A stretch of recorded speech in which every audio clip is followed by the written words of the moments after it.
Alright mga idol, meron tayo panibagong video tutorial ngayon. Ang gupit ito ay mid-fade kids version. So dito nag-start tayo ng number 2 guard. Fully open po yan mga idol ha. Tapos ipupush down natin ng buhok gamit ang suklay natin.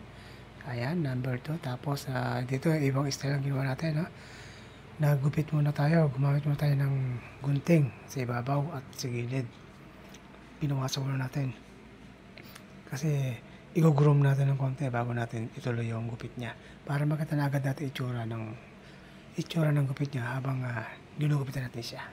So dito blower muna natin para magkaroon ng volume sa taas. Siyempre para makita natin itsura ng gupit niya. Kumbaga baseball na natin kasi di pa natin natatapos yung gupit niya. Ayan naka-pump na yung kanyang buhok no, ng konti.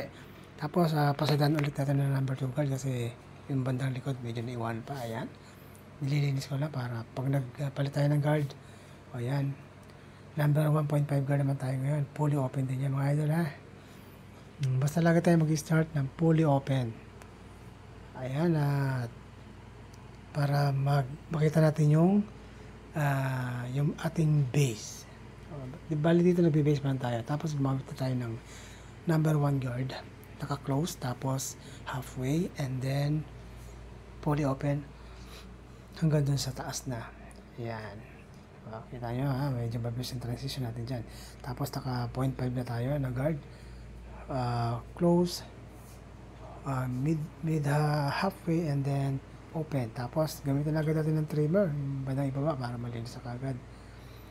Ayan, para mabilis yung ating paggawa. Tapos shaver foil agad natin para siyempre pag mga ganyan gupit kailangan makinis yung baba para sa back to school nila no. Yan. Tapos sundutan natin na only ng no guard, may mga ispat-ispat na konti. Tapos dito ginamitan agad natin ng thinning scissor para malighten agad natin. Tapos ito yan, maling sistema po yan yung ganong titirahin natin sa lalim, mali po yun. Dapat sa ibabaw lang lagi ang paggamit ng thinning scissor. Ganun po tama paggamit no. Tapos dito naman tayo sa bandang likod, gamitan natin ng number 2 guard, fully open, and then sundan agad natin ng 1.5, fully open. Same way yan no. Para unti-unti natin makagawa tayo ng magandang base.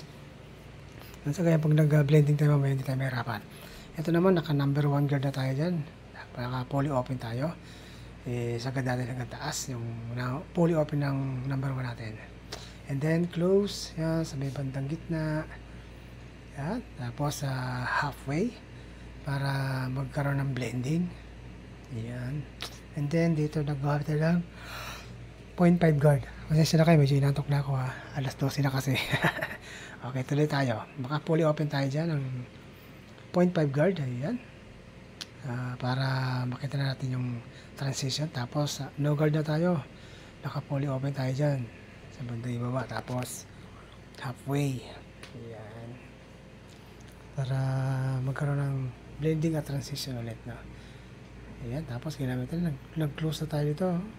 Kung mapapansin nyo ha, dito itatagilid natin yung clipper, lalo yung mga spot na hindi na makuha ng padiretso. Kailangan mamaya itatagilid natin. Ayan, ganyan po. Tatagilid natin yung clipper natin para masungkit natin yung mga dark spots. And then, gamitin agad natin ng trimmer sa baba para matanggal na yung mga buhok na natira sa baba. After that, sundan agad natin ng shaver foil para makinis na makinis. Magandang tingnan. Maganda yung ulo ng batang ito, maputi tapos makinis tingnan. And then, thinning scissor ulit up. Maling sistema na naman niya, huwag sa ilalim. Kailangan sa ibabaw na lagi. Kita niyo naman ha. Mga simple tips lang yan na maraming hindi nakakaalam ng sistema na yan. Hindi naman tayo nagmamagaling ha. Sinishare lang natin ating mga konting nilalaman. Konting technique. Alright. Tuloy-tuloy tayo. Thinning scissor pa rin. Tapos, lipat na tayo sa left side. Start tayo ng number 2 guard, fully open. Gawa tayo ng base. Tapos, sundan agad natin ng 1.5 para sa second base natin. No?